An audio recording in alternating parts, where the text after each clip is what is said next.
What's going on, guys, and welcome back. Today we're going to be ranking every single hero within this game, and we're going to do it twice. Of course, one for the try hard, maximum sweat energy, and the others for those that just want to play for good vibes, you Black Widow mains out there. And listen, Deadpool, he's landed. Let's see where he is placed, and among that, a good amount of meta shifts that I think are going to shock you. Let's talk about it. Now, before we begin, guys, a couple of notes. Obviously, every hero in this game could be playable, and they are playable and can be competitive. Doesn't really matter your rank. If you can carry on a hero, go for it. Go crazy, because you probably are him if you the results show it. So, take all this with that in mind, but this is on average where all these heroes are going to land, both in low rank and in high rank. In terms of the meta right now, it is pretty poke heavy, so a lot of hit scan, and if this is gibberish to you, there's long range is doing good, I guess is the best way to put it. Brawl also has a good spot right now, and triple support is kind of supreme in a lot of scenarios, but we'll get more on that as we work our way through the heroes. Let's go and start in alphabetical order, and as always, Adam Warlock is going to lead the helm, and honestly, he's kind of a product of the strategist around him. Unfortunately, they're all better than him in most scenarios. Even in triple support, Adam has a tough time fitting into a group that does so well, especially for the talent you have to have. So obviously in high elo, he's not going to be top tier. I've got him in C tier just for what he's going to bring on a consistent basis for most games. He has a decent team up with Luna, but his res ultimate, even though it's crazy and can be impactful most of the time, you'd rather just have the good old heal circle that's going to keep the team up and healthy throughout the fight, because if you lose the first time, odds are you're going to lose the second time. Low elo, I don't think there's a worse hero you could pick. There's probably one, but outside of that, Adam Warlock, his whole kit shines with a high skill ceiling. And so if you're great at using, timing of abilities, hitting headshots, all those things that make Adam great, you don't have probably those skills in low elo. So he's F tier, bottom of the barrel, no hesitation. All right, guys, next we move on to Angela. And I've been a big Angela defender season over season. And a lot of the time it has to do with her a million of counters that she has out there. Last season, they were getting banned a bit more. This season, not so much. And Angela can be kind of a feast or famine pick. I think that defines her in general with people who play the hero. You look like the god that she is, or you're just a jackass doing nothing for your team. High elo, I think she's going to be the very top of A tier. This will be the first time I think I remove her from S tier, going down just a tad. The top echelon of play, I think maybe she could be in the S tier. But right now, I've got her in A tier. And then in low elo, man, I could even keep putting her lower. C tier is generous, I feel like, for the majority of what I see and what I hear of low elo Angela play. Just not a great pick for low elo as well, but can shine in higher competitive environment. All right, so we move on to T'Challa, the King of Wakanda, and it's tough, guys, because if I'm gonna be honest, I was talking about heroes to main this season. We looked at, the buffs he got with his spear damage, his 50% damage reduction. I have played 15 hours of Black Panther this patch. I dedicated myself to try to bring him back. And here's the thing. If you are super skilled with this guy, he could pop off. But the world is against you. Like, if you get CC'd, your life flashes before your eyes. And the bad news is there's so many things that disrupt his kit that you have to be a near perfect player to really pop off on him. And so he still has the world against him in that regard. The 50% damage reduction is nice, especially kind of in the quick play for sure. But as you kind of get up in competitive, people are just going to still CC you. So it doesn't really matter the damage front, or they can still burst you with enough damage. So Black Panther, not in the best spot. I have him in D tier, though, for high elo. I still feel like he's not the worst in the game, and he doesn't deserve that. And he is getting better, and he's a tad more consistent. So I have him D for both tiers. I feel like, in low elo, people are a little bit less coordinated with maybe their mag bubbles to stop your marks, and the strategists are slower to react. So you still have that chance to be okay. D tier in both, but he probably needs to be looked at again. Black Widow. I mean, listen, I already said in the intro, if you're going for the good vibes, I can't even play a game without somebody saying you're zazaing it. Listen, if it wasn't hard to play her before the last week, it's like if you have the world against you. If you even pick her in the selection lobby, people already hate you most likely. And so, yes, there are going to be instances, especially in high level play, that you can Mantis buffer and you can one shot a couple 250 heroes, which there's not too many of those. I think Rocket, Adam, I believe, a couple others.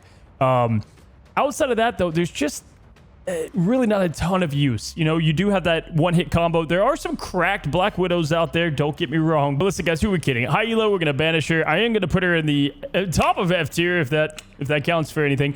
And then in low elo, dear God, this is just the definition of the throw pick, right? Like, if you piss somebody off, if you ban their hero, if something doesn't go, you know, correctly, if you lost the first fight, if someone doesn't get to play their role, they're going to go Black Widow, then everybody kind of gets pissed, and then there you go. That's Marvel Rivals for the day for you. So, you know, definitely the worst hero in F tier, no question.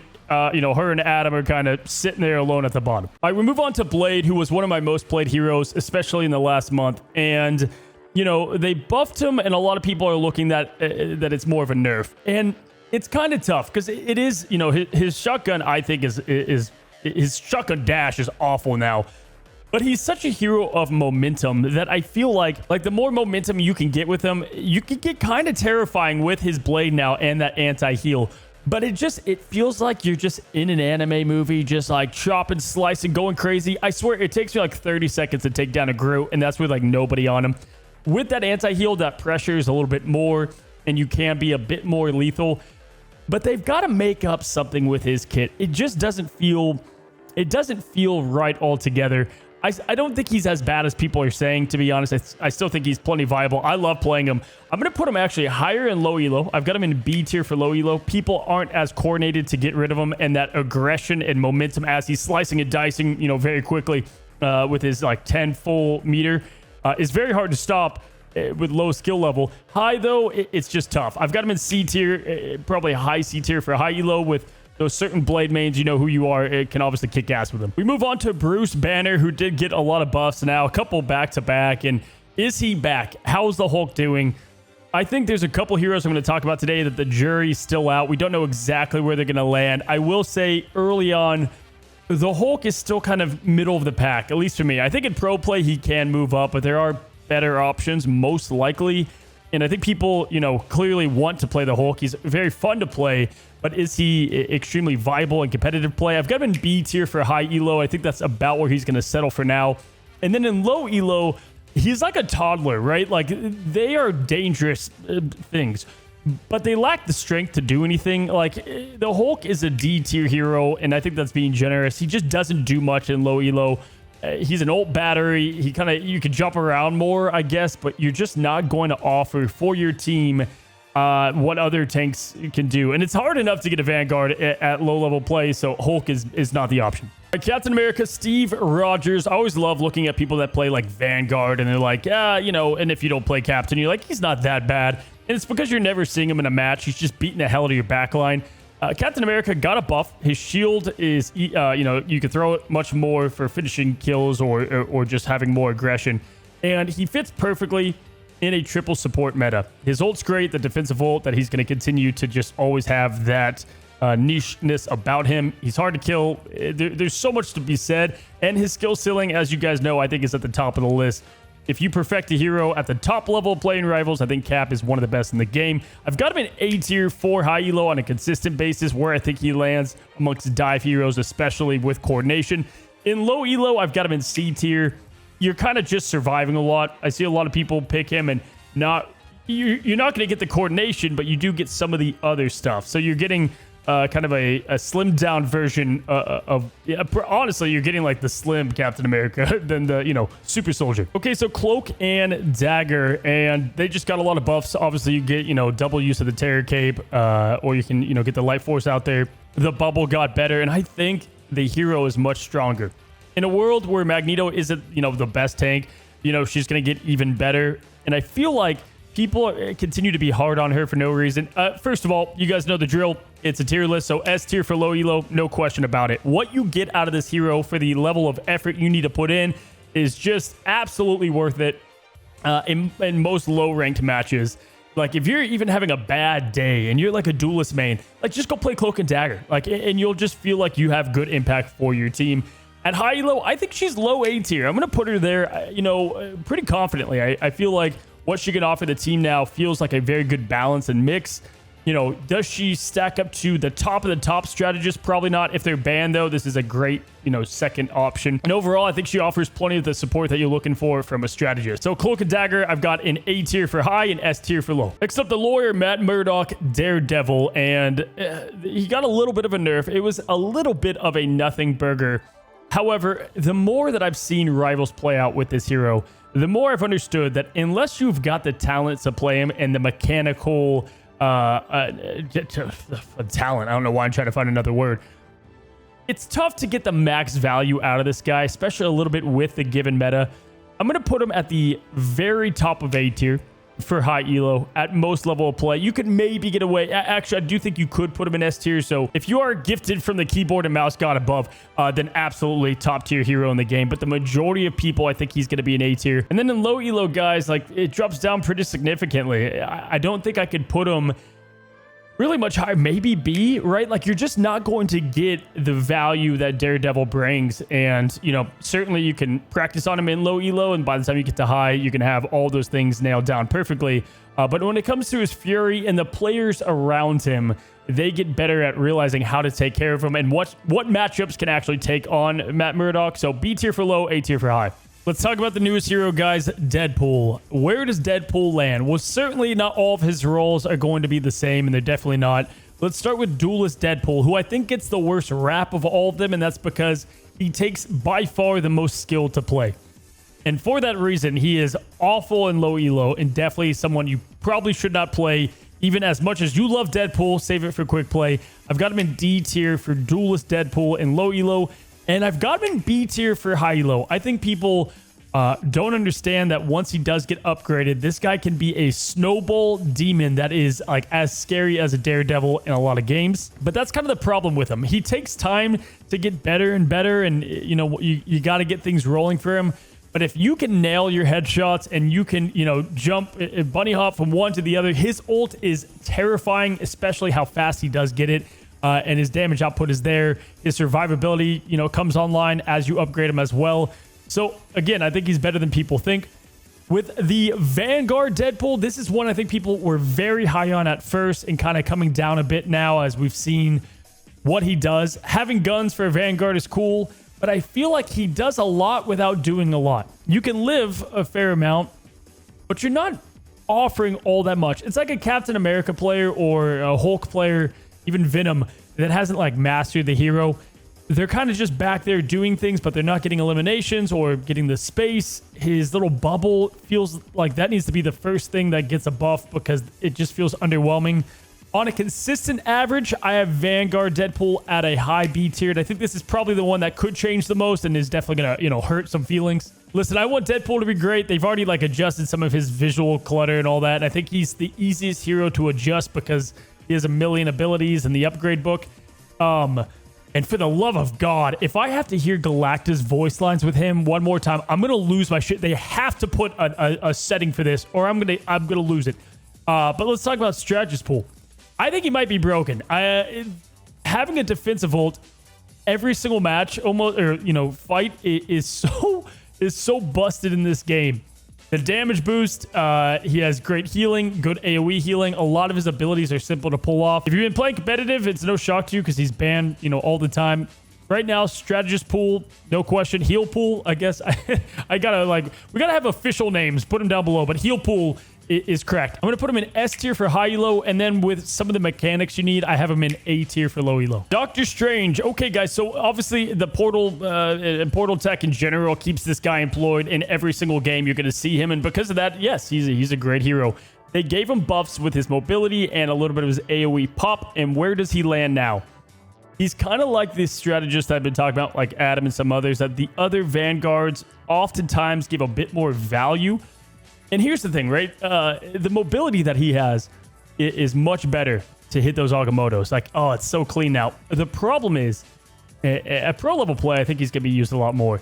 In most instances in Rivals, I feel like there's so much in this game that blocks your Agamotto. It's kind of like Black Panther with his marks. It's so hard to get it off because you really have to be perfect when you land it.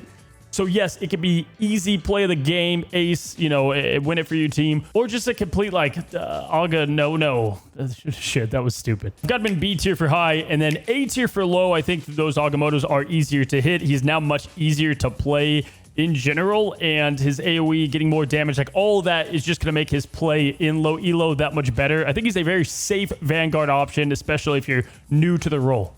All right, moving on, we go to Emma Frost, and, you know, I've heard whispers of her being, you know, worse in overall meta play, and I've got to be honest, I can't put her lower than S tier. She could be low S tier, but she's definitely going to be amongst the great Vanguards in this game.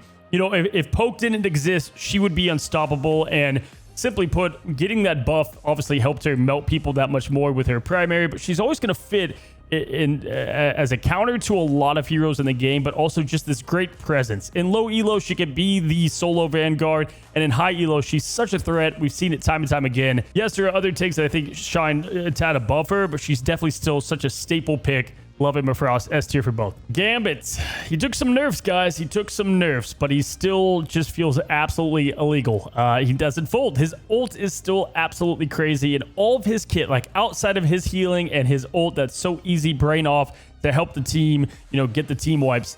The rest of his kit offers so much that other strategist kits don't. His damage output is insane, and even with the nerfs that he took, is still a very dependable hero, and that's obvious. We can see that in most levels of play. He's still banned all the time, and he also just makes Rogue like way better as well with that team up. So yes, he's going to be S tier for low elo because he triggers like the monkey brain in like your teammates that don't know to move forward.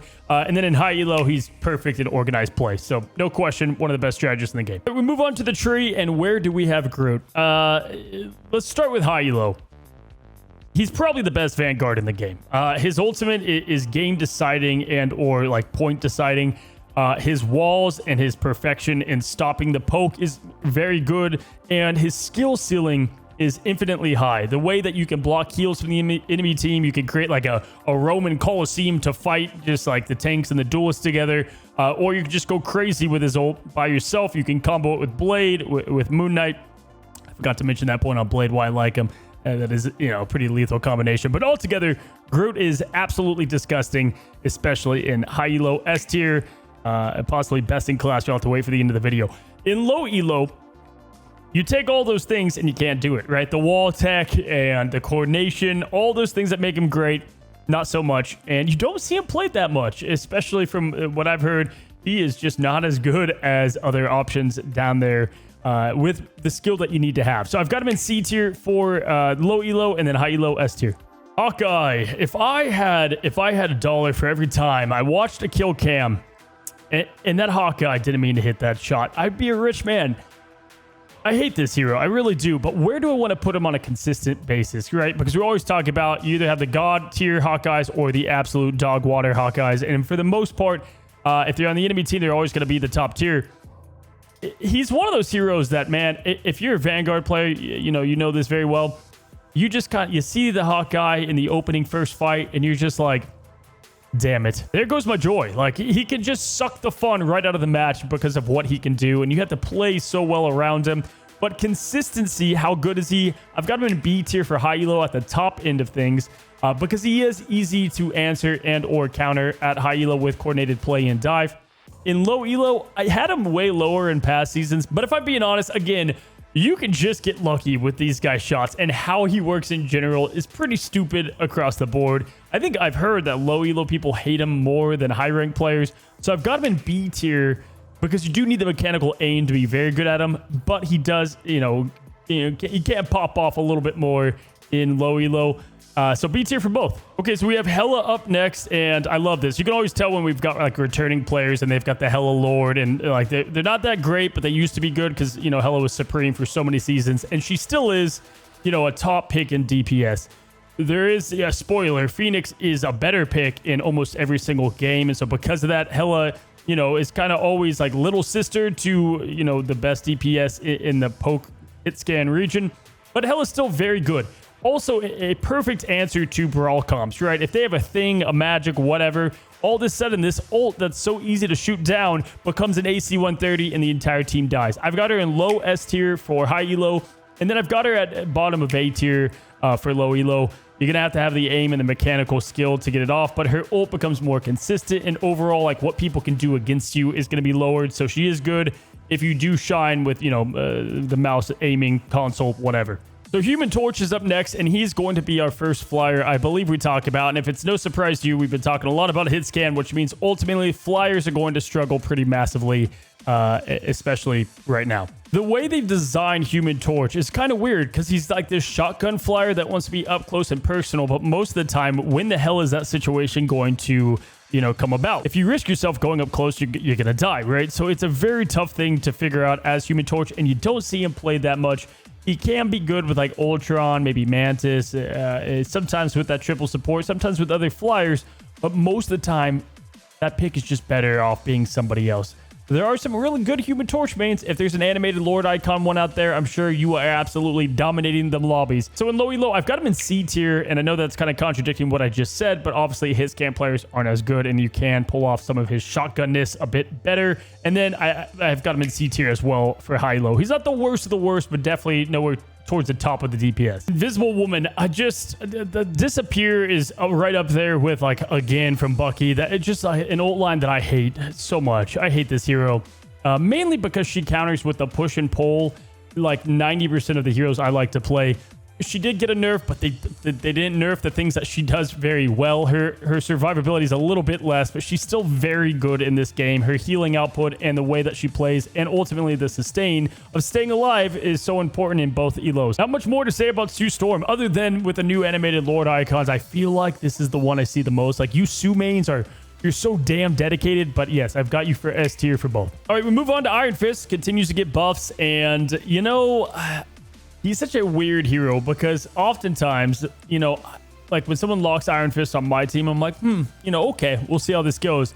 But then if I see Iron Fist on the other team, I'm just like, damn it, this is the scariest hero in the game at times. He's very matchup dependent, but a lot of the times, a great Iron Fist alongside another DPS is going to do very well in their games.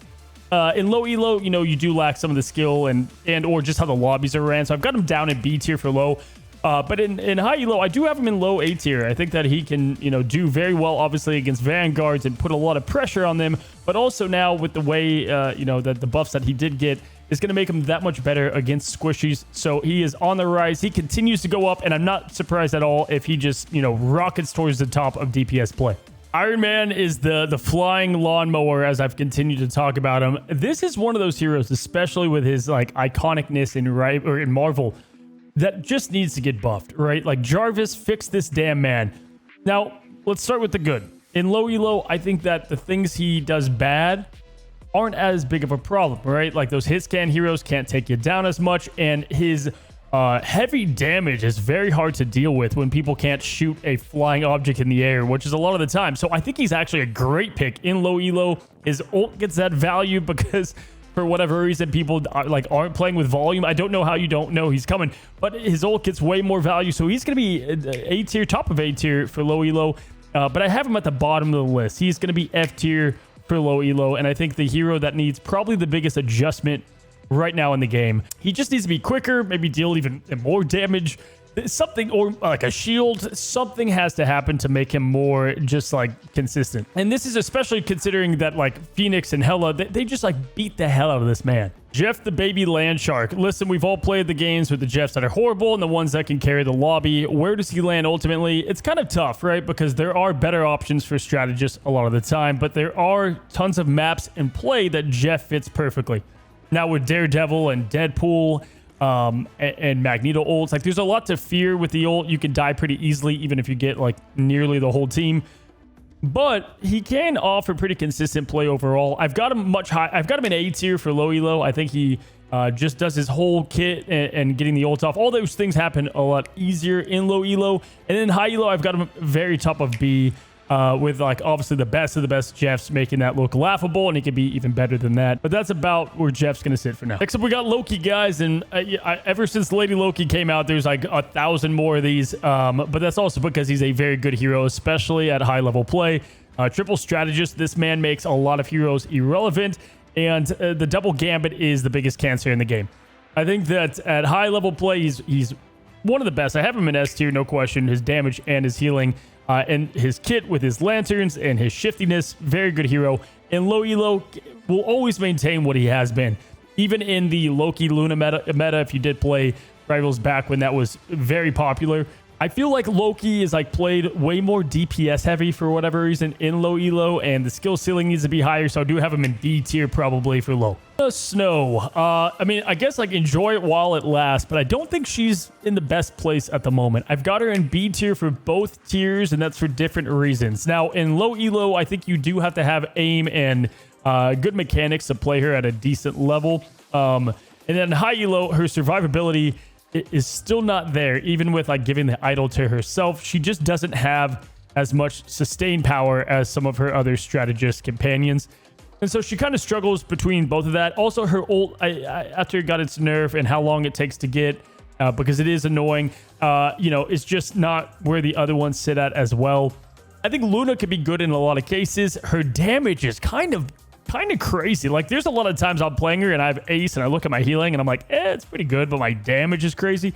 So Luna is someone I do play decently, but I don't think she's in the best place at the moment, which means that NetEase is going to buff her, or they're just going to give her, you know, another 7 legendary skins. Magik. For some reason, Kingsman, the popularity of this hero has gone up for sure. And the Magik is one of those heroes that I feel like Magik dedicated mains are some of the scariest people in this entire game, and love to live up to a challenge. You know, it's like if you go skiing and there's like the trail and then there's like the trees, the guy that goes like, I'm just going to go on that route because it looks more fun. That's how I feel like Magik players like to play this game. She can be crazy and do a lot well. She does have a lot of counters and can be a weak matchup. Her ult is like feast or famine, quite literally the definition of that. Ultimately, I'm going to have her in C tier for both. I feel like on a consistent basis, this is kind of where she lands, but this is definitely the definition of a hero that if you're just cracked at skill, she goes way higher than this. And then for a note for low elo, the reason I don't have her higher is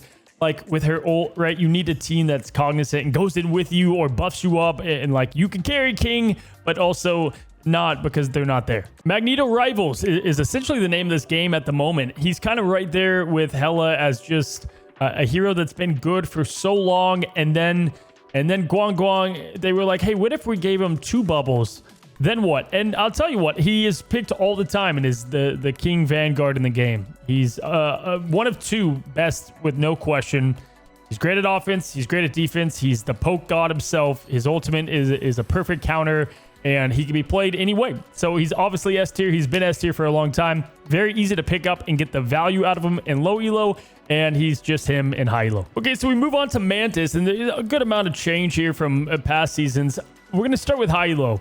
Because of where triple support is at the moment, Mantis is the cornerstone and an anchor for that, and is just a difference maker across the board. Not only is her DPS, or the damage buff that she gives, crazy for really good, you know, hit scan players or teammates, but also buffing yourself can put out crazy damage. Her healing is consistent. Her ult's strong.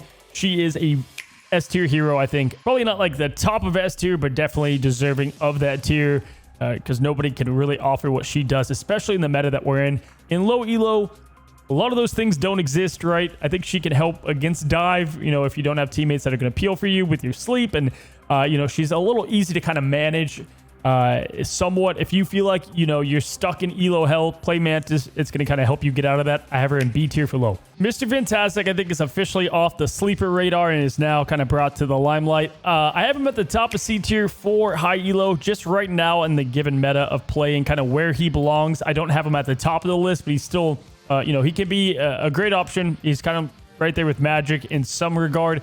But in low elo, as I continue to say, Mr. Unkillable, right? Like, the dude is fantastic. His ult can be a little meh at times, but his anti-dive, his peel, his aggression, like, he kind of offers everything at a pretty simple to understand and execute level. He's perfect for low elo and very good in high elo. Moon Knight, best probably low elo DPS, or right up there with it. And then in high elo, he's a combo monster. You know, he can have a little bit of bad that comes with him in high elo. If you do too much damage without eliminations, you're just going to fuel the strategists that get their ult quicker, and then you kind of lose a lot of the fights. But in low elo, that doesn't really happen as much, and it's just so easy to execute the insane amount of damage this guy puts off. I think Moon Knight is so cracked. And if you don't have him in your hero pool, especially if you're, struggling climbing and you play DPS, like you have to add it.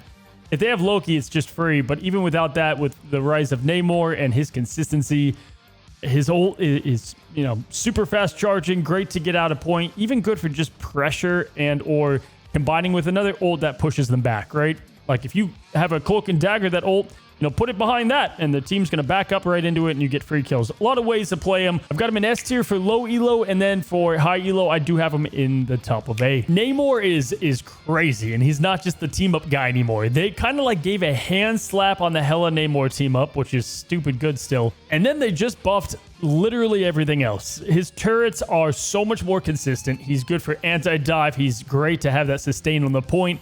He's damn scary. His ult combos perfectly with all the other S tier heroes. He just feels like a perfect hero. And for whatever reason, if like my team's not doing good defensively, like he's just a clutch pick a lot of the times. The way that you get your turrets feels way more consistent, and that you can be a little bit more loose with where you put them. You could have like a flank Namor in some case scenarios. He's a very flexible DPS that I think fits in a lot of the different like meta comps. So this might come out of shock, but I honestly, without hesitation, I've always had him in S tier for the most part and low elo because of how easy it is to get, kills with his little awkward guys. But I've got him in S tier for high elo. I think honestly he's like one of the best picks right now in a good majority of lineups. Okay, so Peni Parker mains, obviously we already had the funeral about you guys losing your other nests, and that significantly hurt the hero. Who are we kidding? So we can't have her in high elo where we used to have her. In low elo, even before the nest, she was S tier. People don't shoot it. They don't know what to do. The healing, the movement. She's still cracked in a lot of ways at the top level of play. So low elo, S tier. High elo, though, she used to be so much better. And she's played as this kind of fortress, like bunker hero. I guess if you're like the best cringe alarm, shout out to him. You can play him at a significantly higher and more big brain level. But no one does that. So I've got to bump her down all the way down to D tier. And it sucks. But right now, taking away the double nest really hurt her overall viability. Phoenix, man, crazy damage, stupid survivability, insane ult. She is crazy with like a number of the different heroes that we've talked about today, from Groot to Gambit, you name it. She just doesn't feel like she dies. Her instant teleport is so annoying. Just when you feel like you got her, it's off cooldown again. She is quite literally, I think, probably the best top DPS in the game at high elo. And this is what we're going to see the pros play and or the top level play. She's getting banned a good amount too because of how well she does play. She quite literally takes a hero in Rocket and he's in a couple of heroes from now, and just removes him from the game. She's good. Very good. Top of S tier, no question. And it could be the MVP for the role. We'll talk about that again at the end. And while I'm thinking about it, guys, just want to say a lot of support lately. Appreciate you guys so much. We're about to be at 150,000 subs, which is awesome. If you find yourself watching all these videos and you're like, oh, damn, I'm not subbed to Cozy. It's free. It doesn't cost you anything. You really don't need to subscribe. They say this a lot nowadays because your home feed is so perfect. But it does help me a lot as a creator, so if you could take a second and press that, that would be awesome. Anyway, S tier for high, and then low, I've got her at A tier because, at the A. All right, Psylocke, we're going to be quick with. I've got her in B tier for low and A tier for high. She's kind of in a weird spot at the moment. I think farming her ult off the front line and then, using that powerful ult is still very good in majority of games. She does get outshined by a lot of DPS in the triple support meta and can just kind of feel weird right now, like a great kit in the wrong meta, so maybe doesn't belong right now. Flanking Psylocke has a tough time, I think, just in the majority of matches. This is my second most played hero in the game, and I haven't played her much in the last month or so. But if you are dedicated to the craft of Psylocke, you're probably still dominating lobbies, just not as great as she used to be. Rocket Raccoon, well, we just talked about him. If Phoenix is not banned, you are pretty much not able to play the character. However, he is as simple as Rivals gets a lot of the time. Kind of like Cloak and Dagger I said earlier. If you're having a tough game, go to Rocket, and you're probably going to help out a lot more than you were previously. Obviously, his healing and his mobility is so good against the dive and with dive. It just works really well, actually, in a ton of comps. His damage amplifier is crazy, and top-level Rocket players are some of the biggest geniuses in this game. I hate playing against them. So I do have him in, obviously, S tier as one of the easiest healers to play and provides that value in low elo. And then I've got him in A tier, probably low A tier for high. All All right, we've got Rogue, and we'll get right to the ratings. I have her in A tier for high elo and C tier for low elo. I think this is probably one of the biggest skill gap heroes in the game. Very good at being this dive brawl hero, and if your team is with you, you can go crazy. Her ultimate is so solid and clutch to get rid of. Like, man, I've been playing some matches where, you know, the Rogue moves up, waits for them to get out of spawn. What's that Kunlun map with the fog that most people hate? You know, you move up on that last point, and as they come out of spawn, you just take all the ults and you win that last fight. So you have a lot of clutch things going on with her. If Gambit is, you know, the team up is there, I think she's one of the best Vanguards, just so unkillable, and the sustain is crazy. But on average, I think she's probably A tier, and I think as people continue to pour into her kit, she's going to get better and better. And then at low elo, kind of where a lot of these brawl dive Vanguards sit, I have her in C tier just for consistency. Scarlet Witch, you know, after she got her stun upgrade, I think she's not as bad as people say. You know, Twitter lied to you. I feel like maybe, just maybe, if you like playing Scarlet, go out there and try the hero. Especially in lower rank games, like all the way up through like Grandmaster, you can do a lot off Scarlet Witch. People are playing Strange more. You do have that team up. Her ult, you know, yeah, it's a Hail Mary, but when it works, it definitely does well. You know, going through the TP is clutch, but her stun and the value around that, I think, is so much better than people give it credit for. So I'm going to go A tier for low elo. Obviously, she's much better there. It could be a demon at low level play that people don't know what to do once you've got the red beam on them. And then not F tier. I'm going to go D tier for high. You're welcome.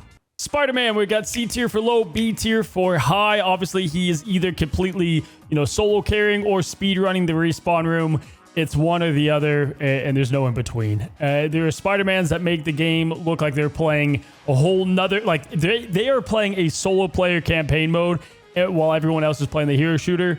And then the other ones just cause so much frustration.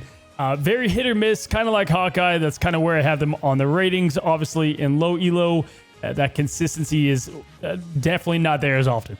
But then you got to give shout outs to people like Dayman, who quite literally is an animal, an absolute beast, a demon on this guy who makes Spider-Man look like the best hero in the game. So Squirrel Girl, guys, I'm going to bump her up to S tier in low elo. I think the Raining Nuts is a living hell, and no one knows what to do about it other than die. The amount of squirrels I see run lobbies at low elo, the stories I hear, and the hate comments. It's like people are playing two different games, I swear. Like, if you play high rank rivals, you're like, what? Like, people are having, you know, problems with the squirrel, but in low, it's a whole nother story. So S tier for low.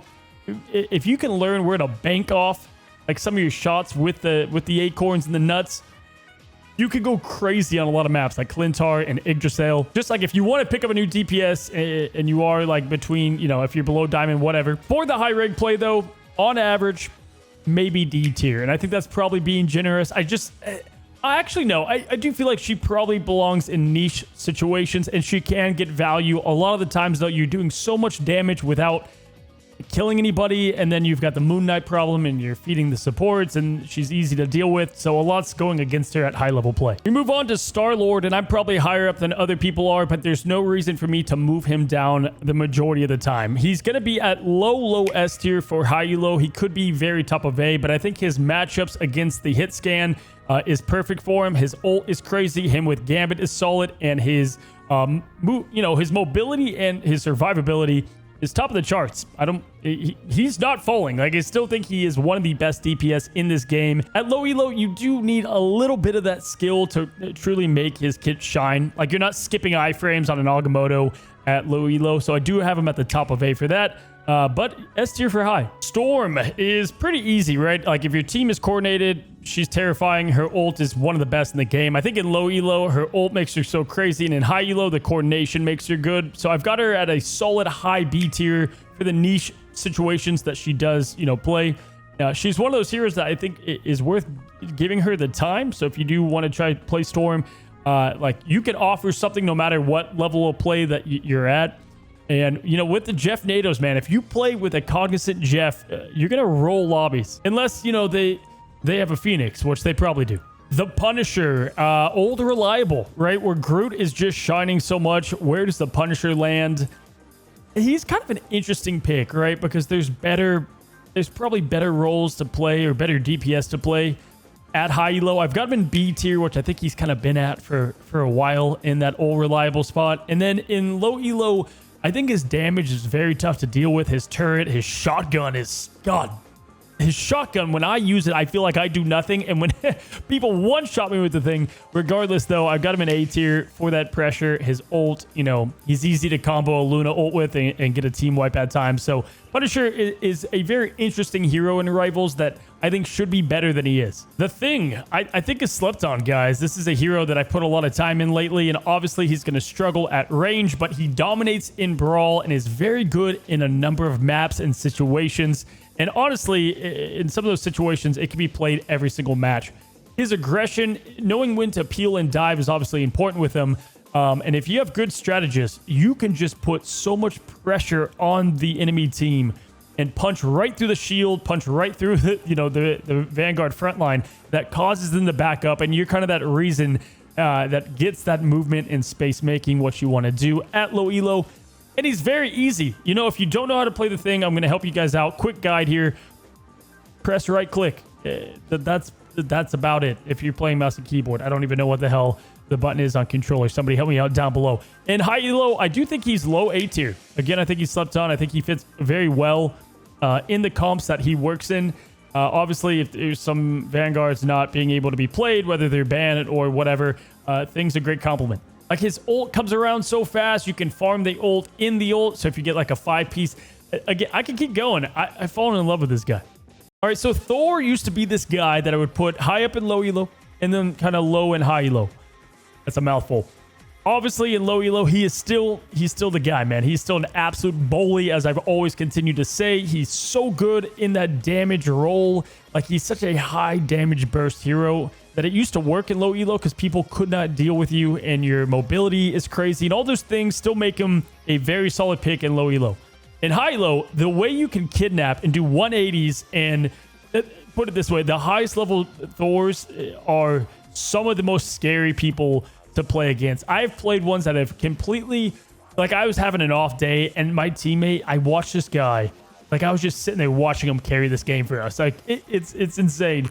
Obviously, his ult's still not that great, but the way that he uses everything else, like, his kit is busted, his ult is not. S tier low, A tier high. Next up, we go to Ultron. I've got him in C tier for both. I feel like that's probably a misplacement in high elo, but ultimately, comparing to the other strategists, even with triple sup, I'm not crazy about him. With where hit scans are right now, it's just not his meta. His kit feels great now, and the double drones and all that is solid. It's just not where he should be played, right? And so nothing really against him. And if you play him at a good level, keep playing him. But I've got him in C tier for both. Okay, so Venom. You know, Venom is very interesting, right? Because he can... Okay, so in low elo, you swing in, you pop the shield, you do not that much, you swing out, and then, like, what happened, right? You probably gave just more ult charge than you did impact. And because of that, I've got him in D tier for low elo. In high elo, obviously, there's so many ways you can... just be everything a tank and a Vanguard wants to be.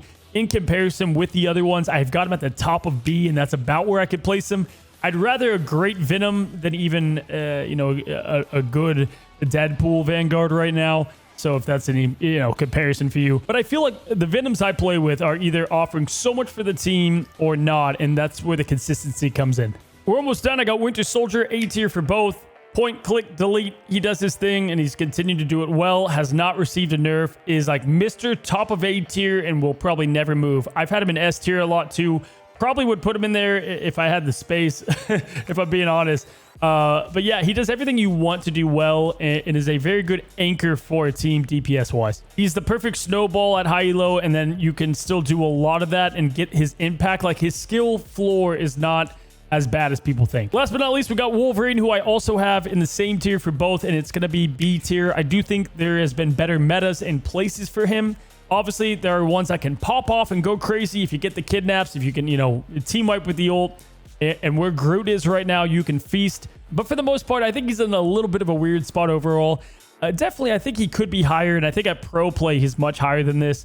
But you know, looking at even Iron Fist, I'd probably rather that more frequently than I would a Wolverine on my team. Alrighty, guys, it comes to that part of the video where you guys skip to this to see all of the rankings. And hey, if you did, maybe I mixed them up. Maybe this isn't even It is, actually. But you clicked at the right spot, because besides that, we are going to talk about the best in every role. And we start with the Vanguard, and it's slightly going to be the edge over Magneto. I'm going to go with Groot. I think right now at the high skill ceiling level, Groot is just going to have the biggest impact in his games, as I've talked about before.